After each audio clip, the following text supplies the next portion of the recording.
नमस्कार, स्वागत है आप सभी का सुजस सारांश की इस क्लास में। इस क्लास में हम पढ़ते हैं राजस्थान का करंट अफेयर्स, जिसका आधार होता है राजस्थान सरकार की सुजस पत्रिका। शुरुआत करते हैं हेडलाइंस के साथ। सबसे पहली जानकारी, मुख्यमंत्री श्री भजनलाल शर्मा ने बिड़ला सभागार में राज्य स्तरीय शिक्षक सम्मान समारोह में कहा, विकसित राजस्थान की यात्रा में शिक्षक बड़े साझेदार। तो कल शिक्षक दिवस था।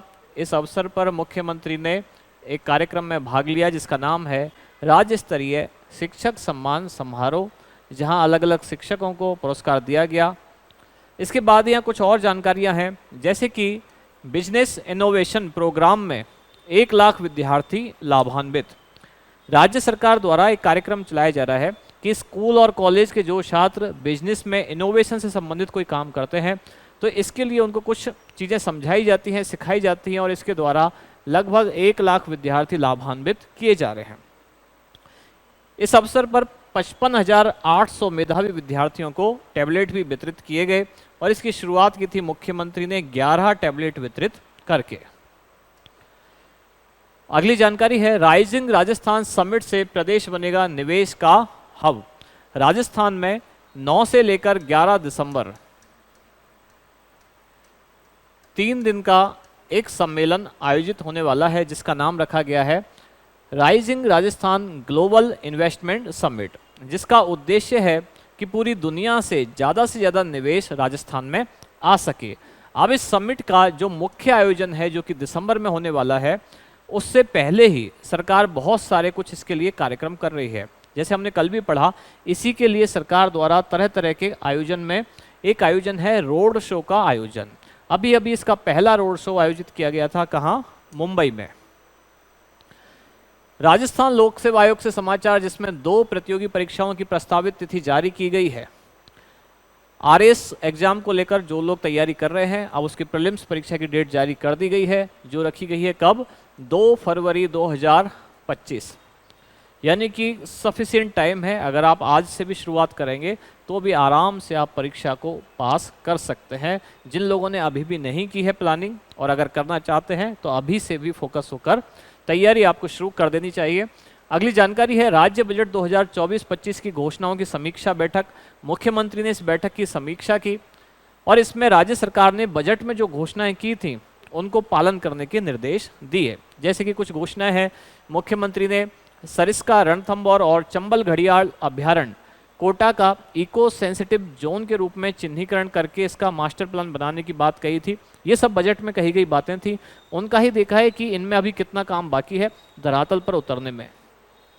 एक और बात कही गई है कि खुले बोरवेल पर निगरानी कार्रवाई के लिए पोर्टल विकसित किया जा रहा है। बहुत सारी दुर्घटनाएं ऐसी हो जाती हैं कि बोरवेल में कई बार कोई बच्चा गिर जाता है, कोई जानवर गिर जाता है, और उसकी कई बार बहुत ही दर्दनाक उसमें मृत्यु भी हो जाती है। तो अगर खुला बोरवेल कहीं है तो उस पर निगरानी और कार्रवाई के लिए अब पोर्टल विकसित किया जा रहा है। केंद्र सरकार की सहायता योजना के तहत प्रदेश में अधिकतम लाभ मिले, राज्य सरकार का ऐसा प्रयास।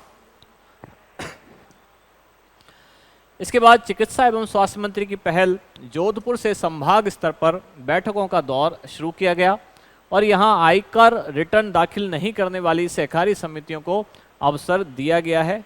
एक डेट उनके लिए घोषित की गई है। इसके बाद है हमारा इंडेक्स। 4 मुख्य जानकारियां हम देखेंगे आज। सबसे पहली तो rising Rajasthan global investment summit 2024।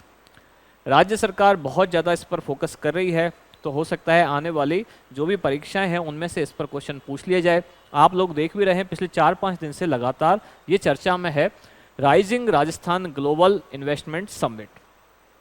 फिर हम देखेंगे विद्यार्थियों हेतु राज्य सरकार के प्रयास, क्या क्या अभी राज्य सरकार ने घोषणाएं की हैं। बजट घोषणाओं के क्रियान्वयन हेतु समीक्षा बैठक, जिसकी अध्यक्षता मुख्यमंत्री ने की। और लास्ट में देखेंगे पीएम जनमन योजना। शुरुआत करते हैं rising Rajasthan global investment summit. अभी इसका पहला इन्वेस्टर मीट आयोजित किया गया मुंबई में, और मुंबई में ही इससे पहले इसमें आयोजन किया गया था रोड शो। पहला रोड शो राइजिंग राजस्थान कार्यक्रम के मुख्य आयोजन से पहले एक रोड शो आयोजित किया गया है। पहला रोड शो आयोजित किया गया था मुंबई में। इसका जो मुख्य आयोजन है, जो कि दिसंबर में प्रस्तावित है, ये होगा जयपुर में। दिसंबर में कब? 9 से 11 दिसंबर 2024 को। जयपुर के सीतापुरा में स्थित एक संस्थान है जिसका नाम है JECC, यानी कि Jaipur exhibition and convention centre. यहाँ इसका आयोजन किया जाएगा और ये एक 3 दिवसीय आयोजन होगा। 9 और 11 दिसंबर को जो मुख्य आयोजन है, उससे पहले देश विदेश में रोड शो का आयोजन किया जा रहा है और वहाँ से निवेशकों से चर्चा की जा रही है। मुंबई में पहला रोड शो आयोजित किया गया 30 अगस्त 2024 को, और ये सिर्फ मुंबई नहीं बल्कि पूरे देश के जो अन्य शहर हैं वहाँ भी रोड शो का आयोजन किया जाएगा। मुंबई से एक शुरुआत हुई है, इसके बाद दिल्ली, हैदराबाद, चेन्नई, इन शहरों में रोड शो का आयोजन होगा। फिर अलग अलग देशों में भी होगा, जैसे कि जापान, दक्षिण कोरिया, सिंगापुर, यूनाइटेड अरब अमीरात, सऊदी अरब, यूनाइटेड किंगडम और जर्मनी, इनमें भी रोड शो का आयोजन किया जाएगा। एक खास बात ये बताई गई है कि अभी जो मुंबई में 30 अगस्त 2024 को इन्वेस्टर मीट हुआ था, इसमें राज्य सरकार के ब्यूरो ऑफ इन्वेस्टमेंट प्रमोशन यानी कि BIP और विभिन्न उद्योगपतियों के बीच में 4.5 लाख करोड़ इतने से अधिक रुपए की अधिक राशि के निवेश समझौते हस्ताक्षरित किए गए। अगली जानकारी है विद्यार्थियों हेतु राज्य सरकार के कुछ प्रयास। इसमें से पहला प्रयास कि स्कूल और कॉलेज में अगर बिजनेस इनोवेशन प्रोग्राम के माध्यम से राज्य सरकार लगभग 1 लाख विद्यार्थियों को लाभान्वित करने जा रही है। अब यहाँ कुछ सामान्य सी जानकारियाँ विद्यालयों के विकास के लिए या मरम्मत के लिए क्या क्या फंडिंग की गई है, जैसे कि क्लासरूम, कक्षा कक्ष, लैब, पुस्तकालय, शौचालय आदि के लिए निर्माण के लिए 350 करोड़ रुपए दिए गए हैं।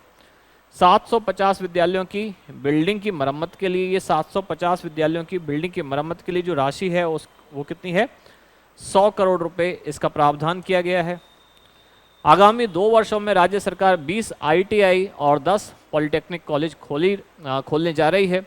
साथ ही शिक्षक दिवस के अवसर पर 55,800 विद्यार्थियों को टैबलेट भी वितरित किए गए। ये एक सामान्य सी न्यूज है।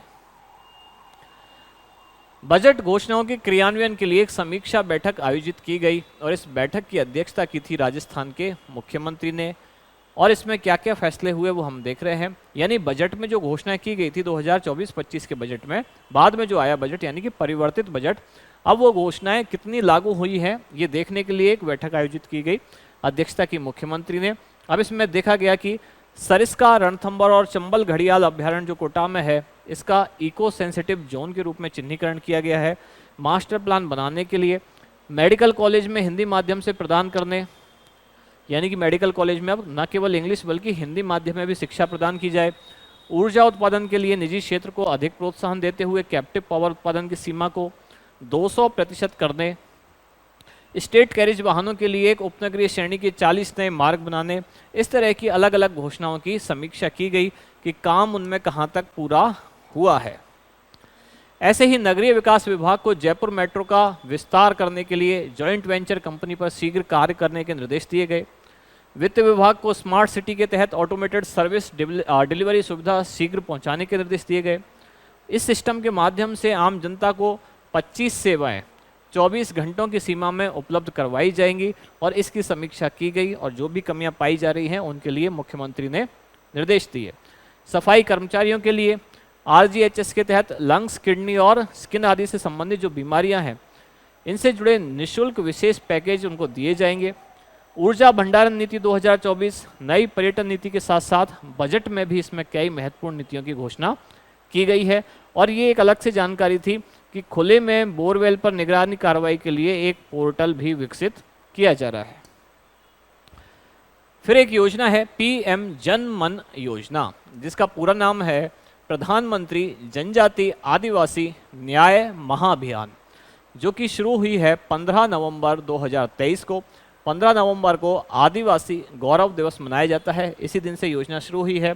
इसका उद्देश्य है विशेष रूप से कमजोर जो जनजातीय समूह हैं यानी कि PVTG, particularly vulnerable tribal group, इनका सामाजिक आर्थिक विकास करके और उन्हें समाज की मुख्य धारा में लाया जाए। राज्य सरकार और PVTG जो समुदाय हैं, इनके सहयोग से केंद्रीय जनजाति मंत्रालय इसका क्रियान्वयन करेगा।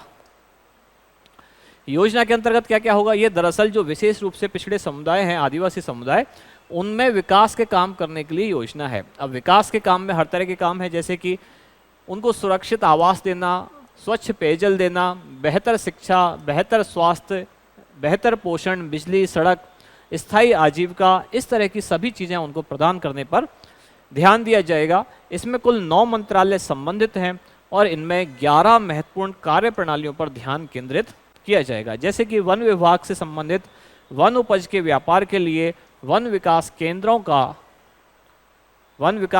की स्थापना की जाएगी। 1 लाख घरों को सौर ऊर्जा से बिजली प्रदान की जाएगी, इसके लिए एक अलग से भी योजना है। पीएम सूर्य घर मुफ्त बिजली योजना, वैसे ही मिलती जुलती वही टारगेट यहाँ रखा गया है।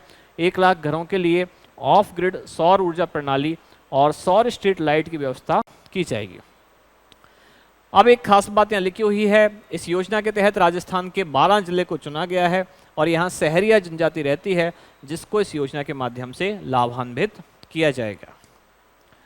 आज का अभ्यास प्रश्न, दिसंबर 2024 में प्रस्तावित राइजिंग राजस्थान इन्वेस्टमेंट समिट के मुख्य आयोजन से पूर्व पहले रोड शो का आयोजन कहाँ किया गया? आपके ऑप्शन है नई दिल्ली, मुंबई, जयपुर या बेंगलोर। क्या होगा इसका सही उत्तर, वो आप बताएं कमेंट्स में। आप मिलते हैं कल अगली न्यूज के साथ अगली क्लास में। धन्यवाद।